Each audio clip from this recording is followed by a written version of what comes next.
Spring, 775 AD, Palace of Constantinople. The emperor is dead, but the room still reeks of him. Servants step back as the physicians approach. Their faces are veiled, not for ritual, but for mercy. The stench seeps through cloth.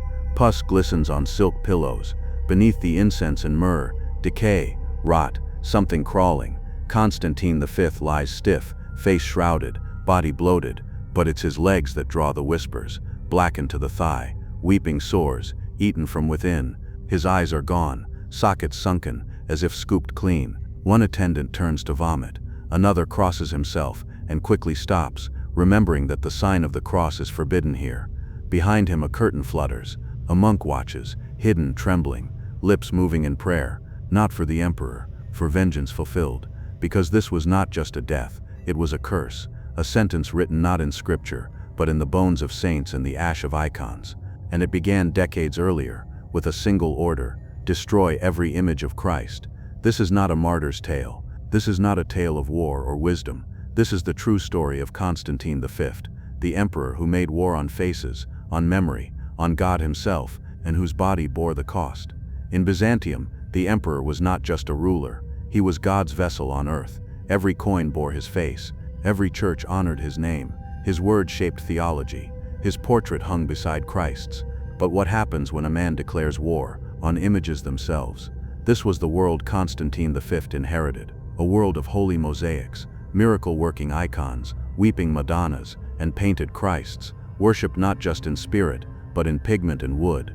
To Constantine, that was heresy. Where others saw devotion, he saw idolatry. Where others prayed, he saw rebellion.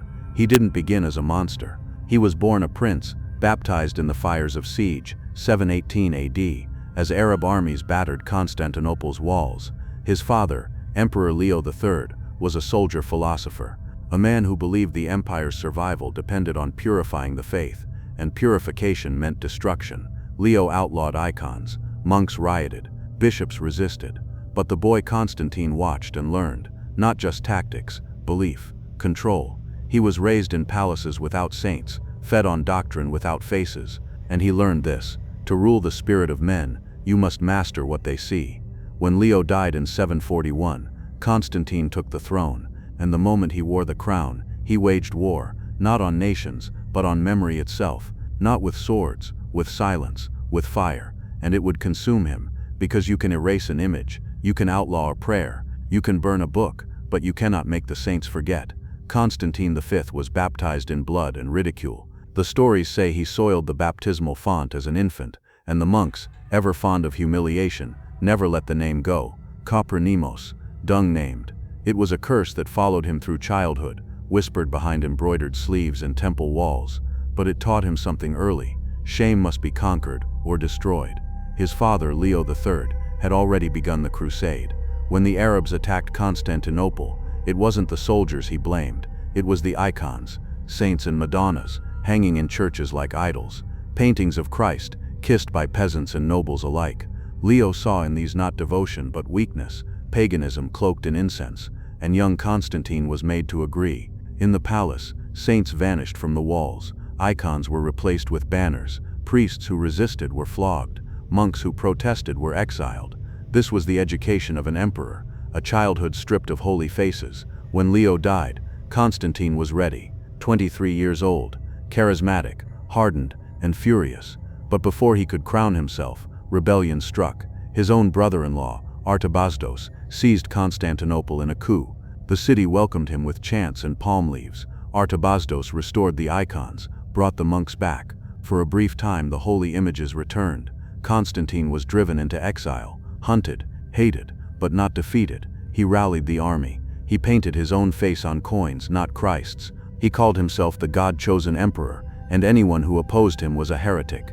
In 743, he marched back into the capital. He did not forgive. The monks who supported Artabazdos were blinded. The bishops were exiled, and his brother-in-law, the man who dared restore the saints, was dragged into the hippodrome and publicly mutilated. His sons too. The city watched, silently, fearfully. The message was clear: this empire belongs to me, and no face but mine shall be adored. From then on, Constantine ruled with divine vengeance. He didn't just reinstate his father's iconoclasm, He sharpened it, institutionalized it, spread it like gospel. He summoned a council, packed with loyal bishops, and declared the veneration of icons not just illegal but demonic. The council's decision echoed across the empire like thunder. Holy images were torn from churches, scraped from walls, burned in city squares. The saints who once watched over Constantinople were gone, and in their place, only the emperor remained. But in every empty frame, memory waited. And memory, unlike icons, does not burn. The war against images began in ink, but it was enforced with fire. Constantine V's decree went beyond his father's reforms. Icon veneration wasn't just discouraged, it was now heresy, a crime, a threat to the empire's very soul. He declared that worshipping painted faces was idolatry, an offense against the invisible God. But in truth, it was never about theology. It was about control. The orders spread like a second plague. Churches across Byzantium were emptied. Murals were scraped away. Altars stripped bare. Mosaics of Christ and the Virgin were torn down stone by stone. Anything that resembled divinity, even abstractly, was erased. And those who resisted met a punishment designed not just to hurt but to humiliate. Monks were forced to march through cities with painted icons nailed to their foreheads. Priests were branded with hot irons. Some had their hands cut off, tongues torn out, eyes gouged. Monasteries were converted into barracks or burned altogether. One by one, the sacred spaces of Byzantium fell into silence, their walls now blank, their altars cold. Still, the monks fought back, not with weapons but with words, with letters smuggled between cloisters, with images painted in secret, with songs of saints sung in catacombs. They became martyrs not just to their faith but to memory, and one of them would haunt Constantine to his grave. Saint Stephen the Younger, a scholar, theologian and icon defender, became the face of resistance. He preached that images were not idols but windows to the divine, that to erase them was to deny Christ's incarnation. His sermons drew crowds. His letters spread through the empire like wildfire. Constantine could not ignore him. Stephen was arrested, tortured, and paraded through the city like a criminal. He was beaten with rods, mocked by soldiers, starved in prison, and still he preached.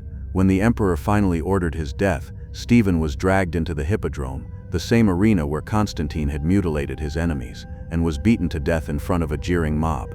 His body was left to rot in the open air.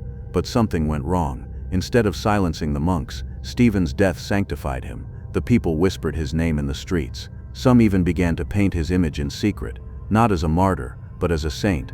And with every new copy, Constantine's campaign grew more desperate, more violent. He issued new edicts banning the naming of saints altogether. Parents could not christen their children Basil, George, Nicholas. Churches could not ring bells on feast days. Even decorated plates, robes, and coins with any depiction, floral, animal, human, were now considered suspect. Byzantium was being drained of faces, of history, of beauty, and still the emperor smiled in his court of whitewashed walls, because behind his eyes, he believed he was winning. But far from the capital, in monasteries and mountain shrines, a different image was forming, one that could not be erased.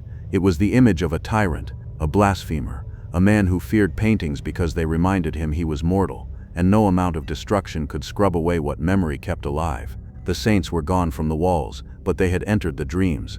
To the outside world, Constantine V was a paradox, a man who ruled with intelligence and discipline, yet grew darker and more deranged with every passing year.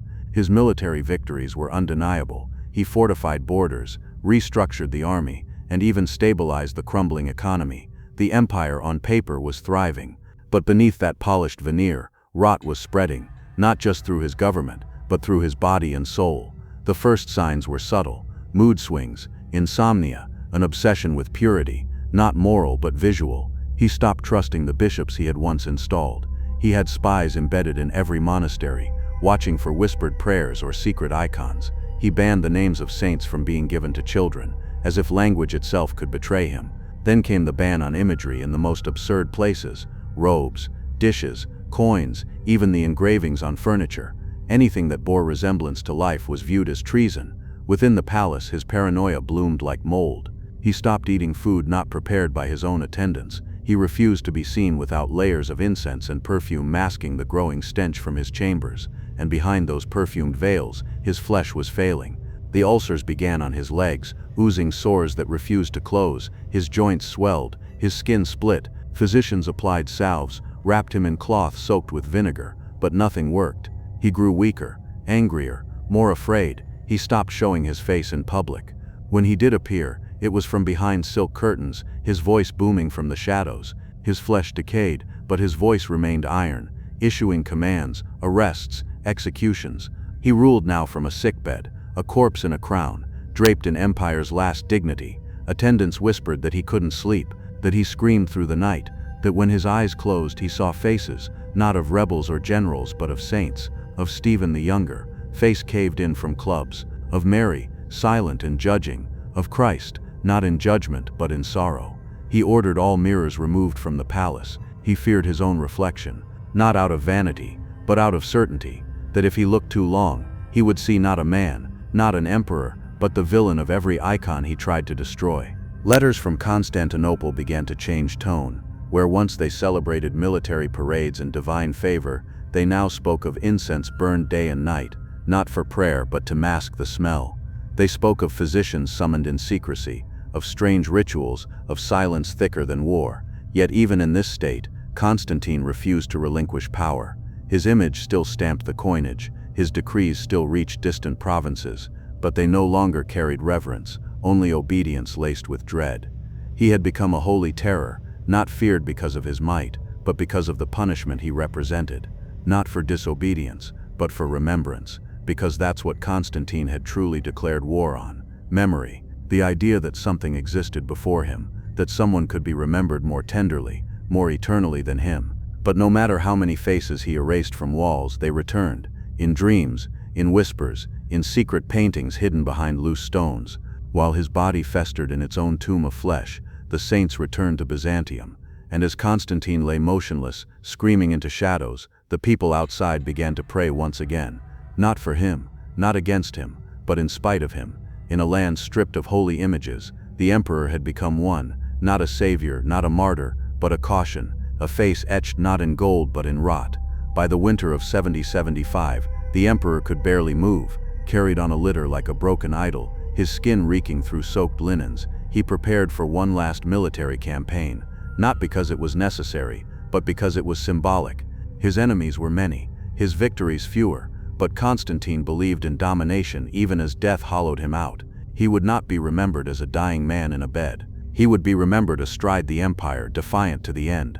But what rode into battle was not a man, it was a corpse dressed in purple. His attendants draped him in perfume and silks, but the soldiers saw the truth. The smell followed him, the tremors, the blood-soaked wrappings. His voice, once thunderous, now rasped in whispers behind curtained carriages. He could no longer eat without assistance. He soiled himself, spoke to saints he had tried to erase, cried out in the dark for a forgiveness he'd never ask in daylight. At night the campfires flickered with tales, not of strategy, but of visions. Some said they saw St. Stephen standing near Constantine's tent, silent, eyes burning.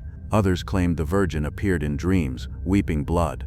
Even hardened generals began to avert their gaze, convinced the emperor had become cursed. He had not just outlawed icons, he had tried to outlive memory itself, and now memory was devouring him. Then the worms came. The chroniclers do not agree whether they were literal or metaphorical, but the accounts are consistent. His eyes, once sharp and pitiless, grew clouded. One began to sag, leak and rot. His leg blackened, his hands curled inward like dying vines. Some said the worms began in his mouth. Others said they crawled from the open sores on his thighs. But all agreed, he was decomposing while still alive. Still he gave orders. Still he whispered commands to scribes. Still he insisted that Rome's enemies tremble at his name. The men did not rebel. They did not mutiny. They obeyed, not out of loyalty but out of dread. He had become something more than emperor, more than man. He was the empire's curse made flesh. On the journey home he finally collapsed, not in battle, but in a palanquin soaked in incense and vinegar, surrounded by priests too afraid to pray. No final words, no benediction, just the slow gurgling stillness of a man who had spent his life silencing voices and died unheard. His body was returned to Constantinople, under a veil of silence. No parades, no hymns, no saints to welcome him, just the burial of a man whose war had been with the invisible, and who lost. His tomb bore no icons, no carved cross, only a slab of imperial stone, already cracking with age. Within a generation the icons returned. Churches were rebuilt, paintings restored, Monks emerged from hiding, clutching worn images kissed with tears. But of Constantine, nothing was preserved. No statue, no reliquary, not even a likeness. He had erased so many faces that history erased his, and what was left was a whisper, a warning, the tale of a man who outlawed memory and was swallowed by it. In the end, Constantine V achieved what he feared most, oblivion. Not the kind carved into marble or etched into coins, but a deeper, colder one, the erasure of reverence. He had set fire to saints, drowned relics, blinded monks, and silenced every image of the divine. He believed if he could destroy the face of holiness, he could command it, replace it, outlast it. But memory is not made of paint and parchment. It is made of whispers, and whispers like rot creep in the cracks. The saints he tried to erase returned, not in defiance but inevitability. Their names, once banned from children's lips, were chanted again at altars. Their faces, once scraped from frescoes, were redrawn with trembling hands. The very monks he had mutilated became martyrs. The churches he defiled grew crowded again, and in the corners of every chapel his name lingered not as a warning, but as a curse. Constantine had tried to make himself eternal by annihilating what others held sacred, but history preserved him not as a restorer, not as a reformer, not even as a tyrant. It remembered him as a rot, a shadow, the man who dared wage war on the divine, only to be devoured by the silence he created. He had lived without saints, and he died without prayers. No icon was painted in his memory, no mosaic held his image. His legacy was not marble, but infection, a cautionary tale that spread from monastery to monastery, century to century, until his real face, whatever it had once been, was forgotten. All that remains is the story, the one told in whispers during candlelit vigils, the one etched in ash behind altar cloths, the one too monstrous to be legend and too consistent to be myth, the story of Constantine Copronymus, the emperor who outlawed faces and became the most faceless of all.